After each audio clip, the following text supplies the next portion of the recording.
Assalamualaikum warahmatullahi wabarakatuh. Selamat pagi atau siang atau sore teman-teman semuanya, terutama Pak Alhadi.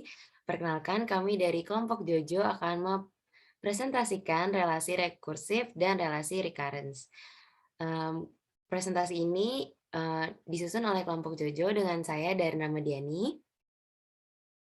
Dengan saya Fabian Andika Pratama. Dan saya Kevin Haris. Baik, selanjutnya. Pada presentasi kali ini kami akan menjelaskan mengenai relasi rekursif yang pertama dan yang kedua adalah relasi recurrence. Yang pertama relasi rekursif. Jadi rekursi merupakan sebuah proses menyelesaikan masalah dengan membagi lagi sebuah masalah yang lebih besar menjadi kasus-kasus yang lebih kecil dari masalah itu sendiri. Nah, kemudian setelah memecah bagian dari yang kecil itu dan trivial, dilakukan dengan cara memanggil dirinya sendiri.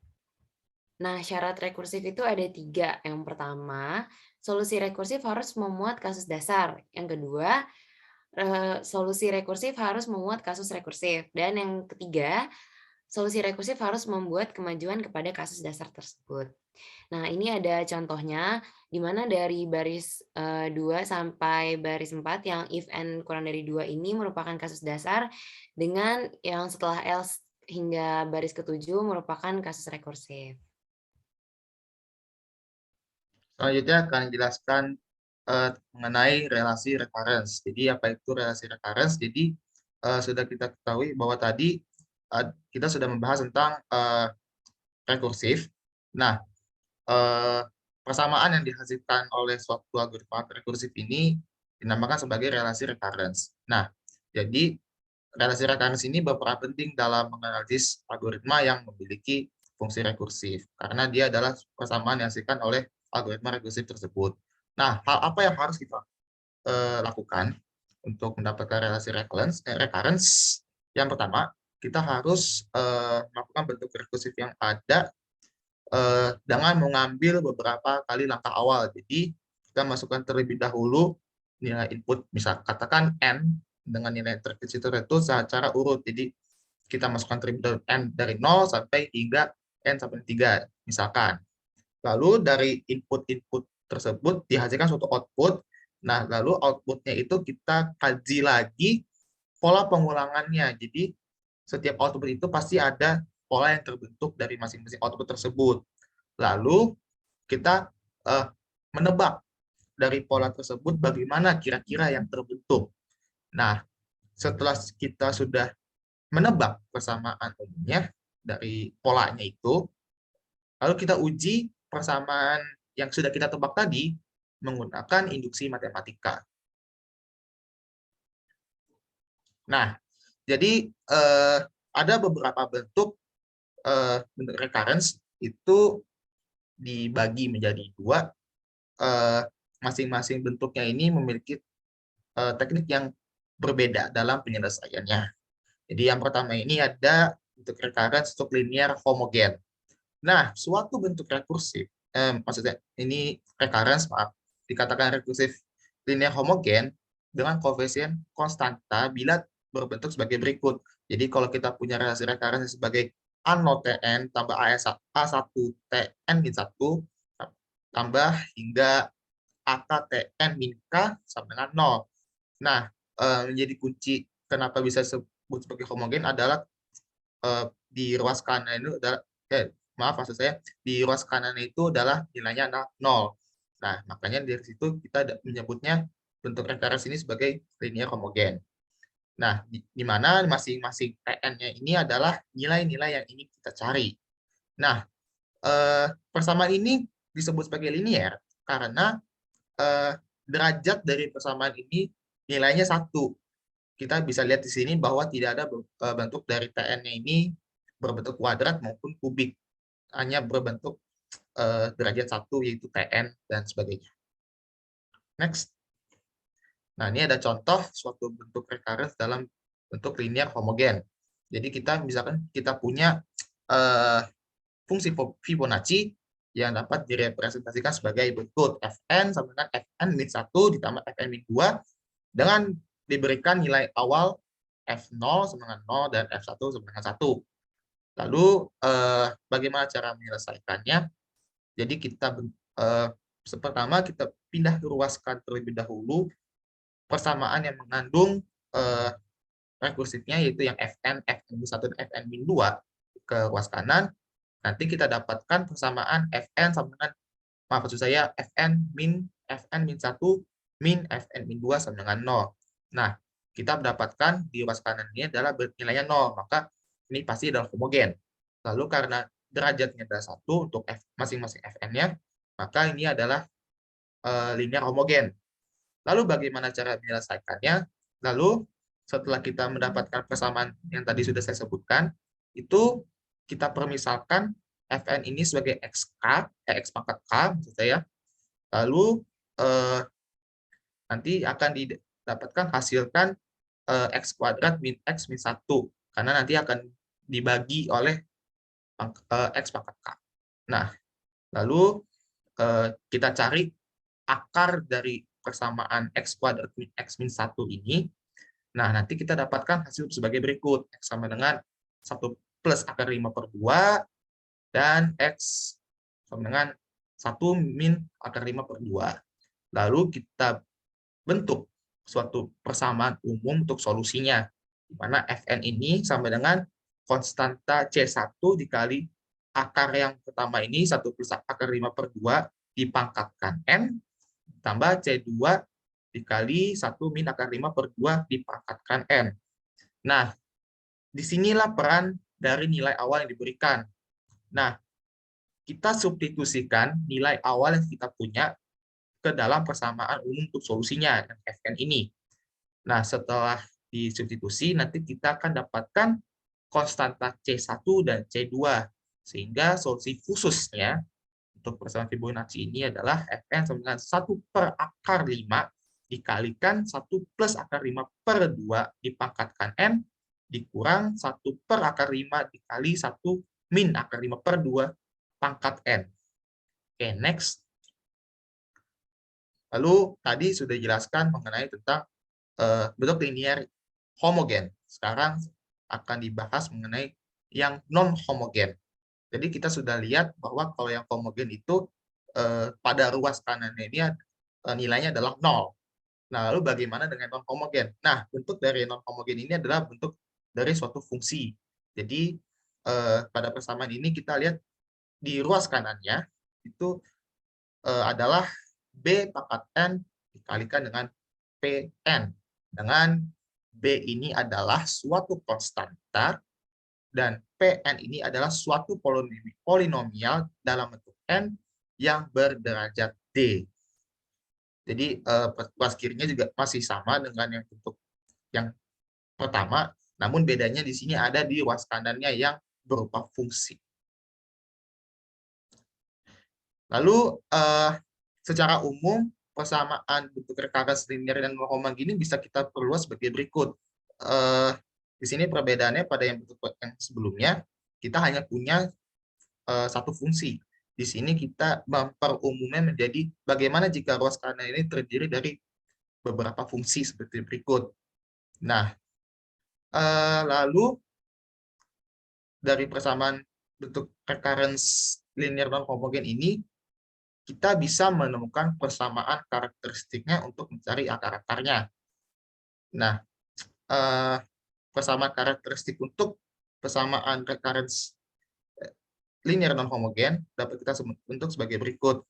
A0 X pangkat K ditambah A1 X pangkat K min 1 ditambah AK dikalikan dengan X min B1 ditambah dengan D1 plus 1 dikali X min 2 B2 D2 plus 1 hingga banyaknya fungsi polinomial ada di ruas kanan, di mana masing-masing dari D1, D2 ini adalah derajat untuk masing-masing polinomial. Jadi kalau misalnya D1 ini untuk polinomial pertama, D2 ini adalah derajat untuk polinomial kedua.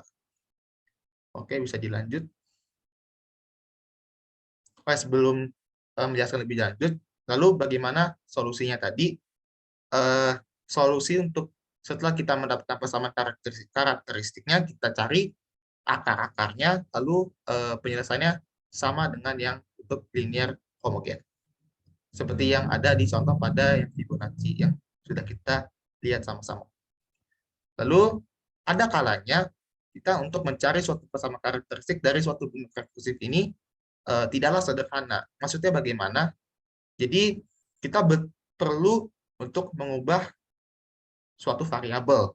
Misalkan kita diberikan bentuk Tn sama dengan Tn per 2 ditambah 1 dengan syarat untuk N lebih dari 1 dan di mana N ini adalah sama dengan 2 pangkat K, di mana K ini adalah suatu bilangan bulat.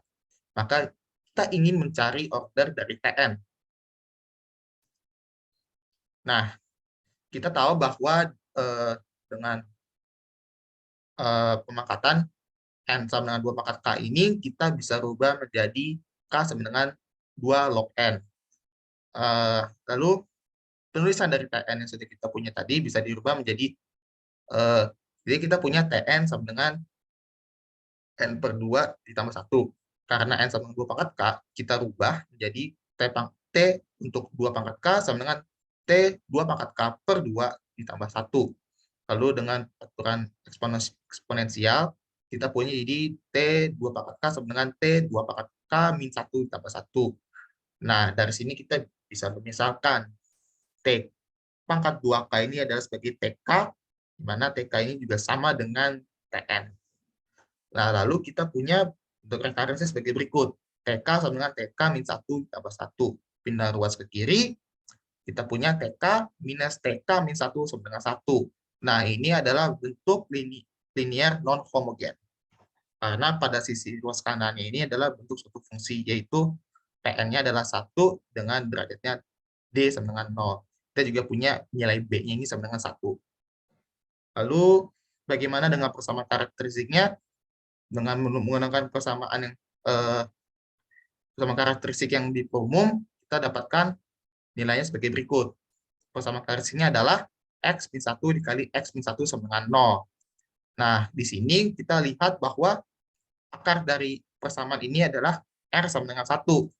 Namun kita lihat di sini ada pengulangan sebanyak 2 kali, karena di sini kita lihat X min 1-nya ada diulang sebanyak 2 kali, sehingga kita nyatakan ulangannya sebanyak M sama dengan 2. Maka dari itu, solusi umumnya adalah sebagai berikut. PK sama dengan C1, 1 pangkat K, ditambah C2 dikali K kali 1 pangkat K. Di sini kenapa ada pengali K di sini? Ini adalah akibat dari perulangan M sebanyak 2 kali. Nah, lalu bentuk T pangkat K ini kita rubah lagi menjadi Tn. Tn sama dengan C1. 1 pangkat log 2N ditambah C2 log 2N dikali 1 kali, maaf, saya 1 dikali log, maaf, saya 1 pangkat log 2N. Maaf. Nah, kita tahu bahwa 1 pangkat berapapun itu, maka hasilnya adalah 1. Sehingga kita bisa sederhanakan bentuk tersebut, jadi Tn sama dengan C1 plus C2 dikali dengan 2 log N. Nah, untuk dalam kasus ini kita hanya ingin mencari order dari Tn. Oleh karena itu, kita tidak perlu mencari nilai dari C1 dan C2. Maka cukup kita lihat saja fungsi yang ada yang terbentuk pada Tn ini. Nah, kita bisa lihat di sini bahwa order dari Tn ini adalah O 2 log N dengan syarat N ini sama dengan 2 pangkat K. Oke, selanjutnya akan dijelaskan oleh Kavin bagaimana kita ingin menjelaskan suatu bentuk rekarensi linear homogen dengan pendekatan generating function. Silakan, Kavin. Oke, terima kasih Darin dan Fabian. Tadi Fabian sudah membahas tentang solusi linear non-homogen untuk salah satunya yang menggunakan divide and conquer. Tapi sekarang kita menggunakan bukan yang dengan membagi, tapi dengan cukup mengurangi 1 atau mengurangi sekian dari derajat dari si faktornya ini. Jadi cara lain untuk menentukan solusinya adalah dengan membuat persamaan rekursif ke dalam bentuk deret hingga dengan faktor pengali X pangkat N, sehingga deret tersebut menjadi fungsi pembangkit atau generating functions yang seperti sudah dikatakan oleh Fabian sebelumnya. Deret tersebut kemudian akan dimodifikasi sedemikian, sehingga yang tersisa di akhir hanyalah deret Tn. Berikutnya. Nah, sekarang kita akan menyelesaikan salah satu deret yang terkenal juga, yaitu deret untuk bilangan kuadratik, yaitu Tn sama dengan 1 kuadrat tambah 2 kuadrat tambah sekian, sekian, sekian, sampai N kuadrat. Kita dapat membuat deret ini menjadi lebih simpel, yaitu dengan membuatnya jadi Tn sama dengan Tn min 1 tambah N kuadrat, dengan nilai awalnya adalah T0 sama dengan 0, yaitu untuk ketika 0 berarti 0 kuadrat saja, gitu. Oke, sekarang kita mengalihkan dengan X pangkat N di kedua ruas. Ini diperbolehkan karena X adalah bilangan real dan juga kita tahu bahwa ada batas syaratnya, yaitu X-nya lebih kecil dari mutlak X lebih kecil dari 1, tapi ini kita tidak perhatikan terlebih dahulu.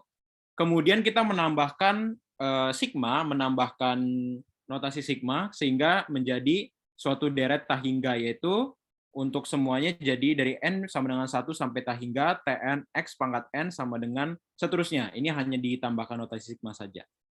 Berikutnya, karena T0 sama dengan 0, maka kalau kita lihat, kalau T0 sama dengan 0, kalau Tn X pangkat N ini kita jabarin, kan berarti jadi T0 dikali X pangkat 0 atau 1, terus T1 kali X pangkat 1, T2 kali X pangkat 2, dan seterusnya.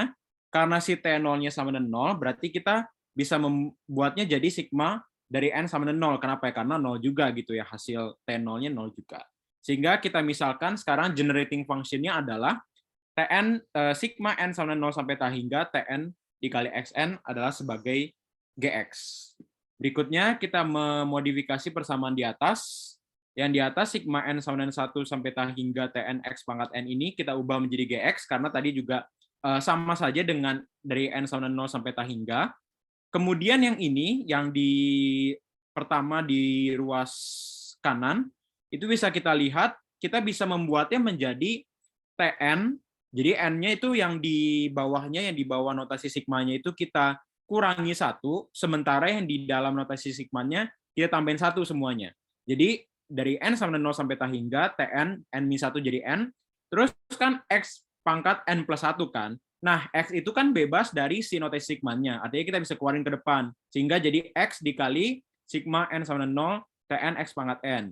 Ditambah, ini juga hal yang sama terjadi di sini, yaitu si sigma N kuadrat X pangkat N ini kita bisa ubah. Seperti tadi juga, yang di bawah sigmanya kita kurangin 1, yang di dalam sigmanya kita tambahin 1. Jadi N sama dengan 0, lalu N kuadratnya berubah jadi N plus 1 kuadrat, terus X pangkat N-nya berubah jadi X pangkat N plus 1, terus karena X pangkat N plus 1 sama dengan X dikali X pangkat N, kita bisa keluarin X-nya karena X-nya bebas dari si notasi sigmanya. Berikutnya, oke, kemudian berikutnya kita bisa modifikasi sebelumnya. Kita bisa modifikasi lagi untuk Gx-nya sehingga X dikali Tn X pangkat N masih sama dengan yang sebelumnya.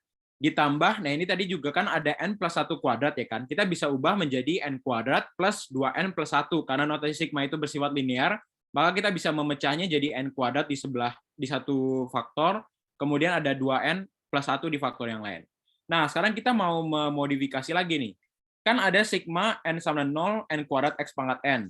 Itu di awal kita udah punya gambaran bahwa ini sama dengan persamaan awalnya itu kan sebenarnya adalah Tn X pangkat N itu sama dengan Tn min 1 tambah N kuadrat kan. Nah, sekarang kita pindahin ruasnya aja. Jadi N kuadrat sama dengan T pangkat N dikurang T N min 1 gitu ya. Nah, ini sendiri bisa dimodifikasi lagi nih. Jadi si N kuadrat X pangkat N ini bisa sama dengan yang sigma N sama dengan 1 sampai hingga Tn X pangkat N itu sama dengan Gx. Kemudian yang Tn min 1 X pangkat N ini kita bisa modifikasi. Jadi dari N sama dengan 0, terus juga Tn dikali X pangkat N plus 1. Akhirnya jadi X dikali Gx gitu ya. Maka kita dapatkan persamaannya sekarang adalah Gx sama dengan X dikali Gx ditambah 2X dikali sigma N sama dengan 0 sampai hingga N plus 1 X pangkat N dikurang X dikali sigma N sama dengan 0 sampai hingga X pangkat N ditambah X dikali Gx dikurang X Gx. Karena diketahui bahwa, nah ini kita ada satu pengetahuan umum juga yang harus kita mengerti, yaitu deret tahingga, yaitu X pangkat N untuk deret N sama dengan 0 sampai tahingga itu adalah sama dengan 1 bagi 1 min X, dengan syaratnya juga tentunya adalah mutlak X-nya lebih kecil dari 1, dan juga sigma dari n plus 1 x pangkat n itu sama dengan 1 dibagi 1 min x dikuadratkan, maka kita bisa mengubahnya nih yang di atas. Pertama-tama kita pindahin dulu aja nih yang di samping ini kan ada x, pokoknya gx tuh dipindahin aja deh, itu kan yang di kanan ada gx, kita pindahin ke kiri semua. Nah itu kalau kita faktorkan bisa jadi x min 1 kuadrat dikali gx. Nah yang sisa itu apa? Sisa yang 2x sigma n sama dengan 0 sampai hingga n plus 1 x pangkat n, kita punya itu adalah sama dengan 1 dibagi 1 min x kuadrat, berarti 2x dibagi 1 min x kuadrat. Terus yang ini x dikali sigma x pangkat n, berarti dikurang x dikali 1 bagi 1 min x. Nah, ini kalau disederhanakan menjadi x plus x kuadrat dibagi 1 min x dikuadratkan. Maka kita dapatkan gx-nya itu sama dengan x plus x kuadrat dibagi 1 min x dipangkatin 4. Terus kita bisa sederhanain lagi jadi seperti di bawah ini. Berikutnya. Oke, nah kita punya lagi nih properti. Jadi kita mundar-mandir aja nih sebenarnya dari tadi. Kita muter-muter, yaitu kita punya satu properti, sebenarnya ada 3 properti yang lain, yaitu tadi udah disebut yang pertama, yaitu 1 dibagi 1 min x dikuadratin itu sama dengan sigma n plus 1 x pangkat n, terus 1 bagi x 1 min x pangkat 3 itu sama dengan n plus 2 n plus 1 dibagi 2 x pangkat n, dan 1 bagi 1 min x pangkat 4 itu seperti ini. Jadi ini rumus simpelnya adalah n plus sekiannya, n plus pangkat dikurang satunya. Jadi kalau misalkan ini dia pangkat 3 berarti mulainya dari n plus 2. Terus ini pangkat 4 berarti mulainya dari n plus 3. Dibagi sama si pangkatnya ini dikurang 1 difaktorialin. Jadi kayak ini 3 pangkat 1 min x pangkat 3 itu dikurangi 1, 2 difaktorialin 2. 4 dikurangi 1, 3. 3 difaktorialin 6. Gitu. Nah, terus gx-nya kan udah dapat nih kita sama dengan begini. Kita bisa pecah lagi nih. Jadi apa nih? Jadi sigma n sama dengan 0, n plus 1 x pangkat n dikurang 3n plus 2, n plus 1 dibagi 2 x pangkat n tambah lagi. Kemudian berikutnya gx itu sama dengan, nah ini tinggal kita tinggal mencampurkan aja setiap suku-suku yang ada sehingga n plus 1 dikurang 3/2 dikali n plus 1, n plus 2 n plus 1 ditambah 2/6 n plus 3 n plus 2 n plus 1. Nah ini kalau disederhanakan bisa menjadi gx-nya itu sama dengan sigma n sama dengan 0 sampai hingga untuk n dikali n plus 1 dikali 2 n plus 1 dibagi 6 x pangkat n. Nah kita nggak boleh lupa bahwa gx tadi itu adalah sigma juga untuk tn dikali x pangkat n. Nah ini kan sigma tn x pangkat n. Terus yang sebelah kanan sigma n plus 1, 2n plus 1 bagi 6 x pangkat n. Ya udah coret aja sigma sama x pangkat n-nya. Jadi tn-nya sama dengan n dikali n plus 1 dikali 2n plus 1 dibagi 6. Berikutnya. Oleh sebab itu, karena kita bisa dapatkan nih bahwa si solusi dari tn sama dengan tn min 1 ditambah n kuadrat dengan nilai awalnya t0 sama dengan 0 adalah tn sama dengan n dikali n plus 1 dikali 2n plus 1 dibagi 6. Ini kelihatan banget ya, ini ordernya 3 karena ada 3 perkalian dari n. Maka kita bisa simpulkan bahwa big O-nya itu adalah, dia adalah n pangkat 3. Berikutnya. Nah, pasti kita mikir dong ya, emang ada algoritma yang kayak gitu? Apa cuman ngarang kan? Ada. Jadi di sini kita bisa lihat nih, ada pertama kita masukin nilai dulu nih ya, B-nya sama dengan 1000. Terus kita buat for i in range 0,b. Jadi dari 0 sampai berarti 999, itu kita membentuk suatu, pertama-tama kita bikin dulu syaratnya. K-nya itu sama dengan i kuadrat gitu ya. Terus untuk selama j in range dari 0 sampai si i kuadrat min 1 ini, kita menambahkan 1 nih, si nilai dari n-nya ya. Gitu. Nah, jadi n-nya sudah didefinisikan di awal, maka ketika di bawah itu hasilnya ada didapatkan 817.007.245 dan seterusnya. Didapatkan juga duration-nya 27 detik. Bayangkan, ini cukup banyak ya. Kenapa? Karena kalau misalkan linear, seharusnya nggak begitu banyak. Tapi karena ini ternyata kubik, jadi peningkatannya cukup banyak gitu ya. Nah, oleh sebab itu kita dapat menyimpulkan, kalau berdasarkan analisis, secara analitik kita bisa menyimpulkan bahwa ini mengikuti deret Tn sama dengan Tn-1 plus n kuadrat. Di mana n kuadratnya adalah di K sama dengan I kuadratnya itu. Terus kalau secara pendekatan yang sekilas kita dapat melihat ini secara pangkat 3 karena lihat aja ini waktunya sangat-sangat tinggi gitu ya. Untuk suatu algoritma yang tidak begitu panjang ini cukup tinggi. Oke. Berikutnya ini adalah beberapa daftar pustaka yang kami pakai, ada 3 daftar pustaka. Berikutnya lagi. Sekian, terima kasih untuk perhatian dari Bapak dan teman-teman. Sekian presentasi dari kami, mohon maaf jika ada kurangnya. Terima kasih.